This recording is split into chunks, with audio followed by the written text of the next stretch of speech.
Welcome mga idols! Nandito na naman ako para i-share ang aking mga tips and analysis. Tandaan, ito'y gabay lang. Pagdating sa tayaan, kayo ang masusunod.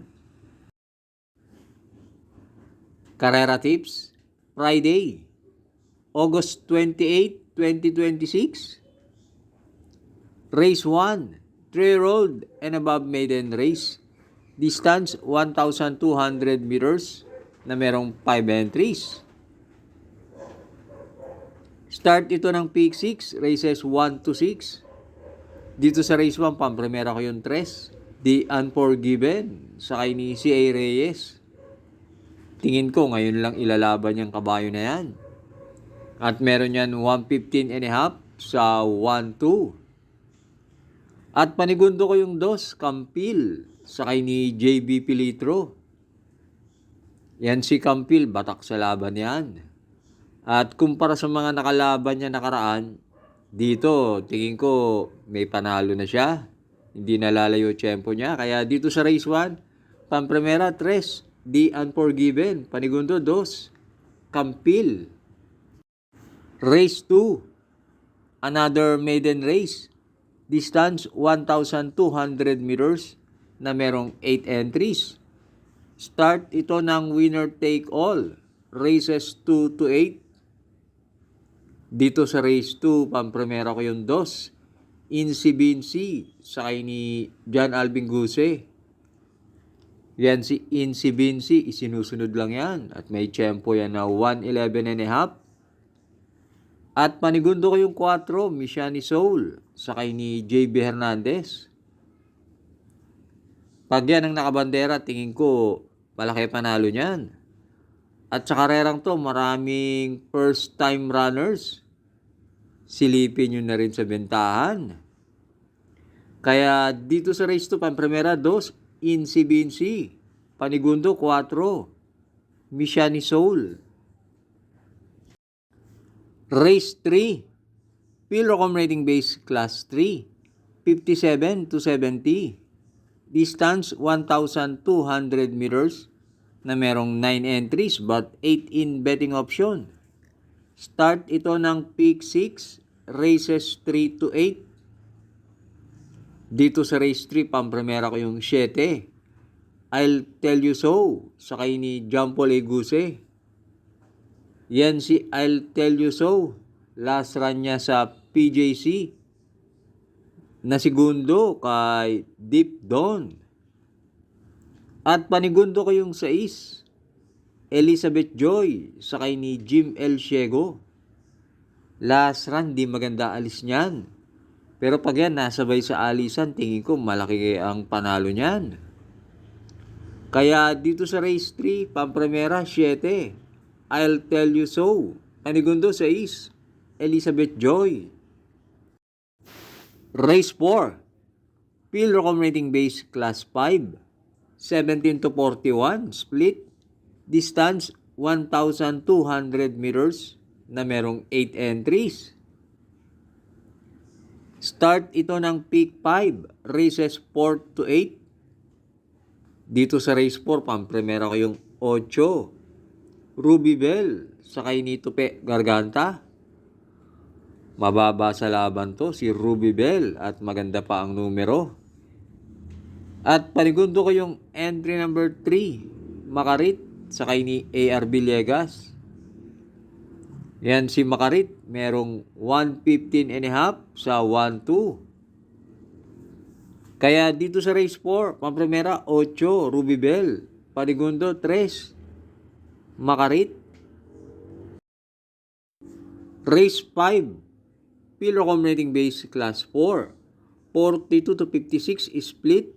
Distance 1,200 meters na merong 8 entries. Start ito ng peak 4, races 5 to 8. Magandang karera tong race 5. Pampremera ko rito yung entry number 8, Love Ko To, sakay ni C.S. Pare Jr. Yan si Love Ko To, merong 113.6 sa 1-2. At sa karerang to, wala masyadong matulin. Pag yan ang nakauna, malaki panalo niyan. At panigundo ko yung uno, Captain Bob, sakay ni A.R. Villegas. Medyo galing sa bakasyon yan si Captain Bob. Pero may magandang tiyempo yan sa 1-2, kaya panigundo ko yan. At pantersero ko yung entry number 7, Red Bell, sakay ni Tupe Garganta. Last run, maganda tinakbo niyan. Nasigundo yan dun sa nanalo na kakopol niya.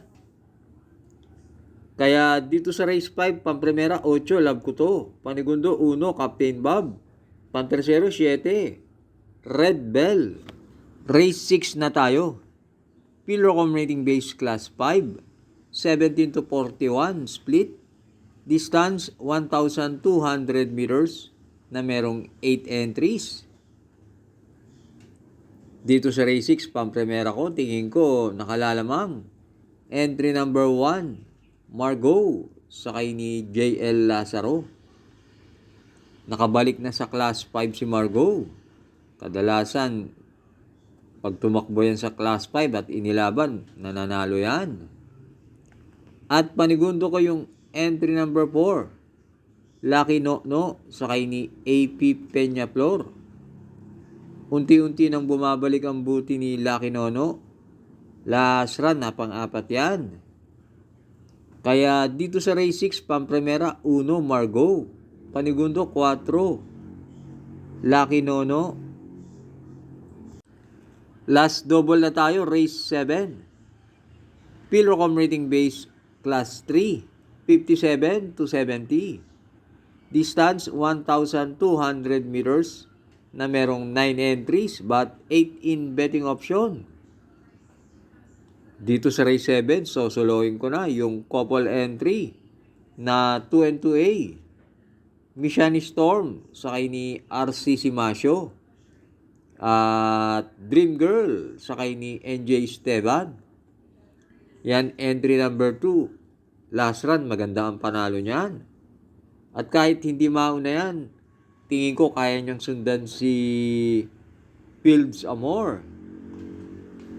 Kaya dito sa race 7, solo 2, Storm. Race 8, ang ating last race. Pilrocom rating base class 5, 17 to 41 split.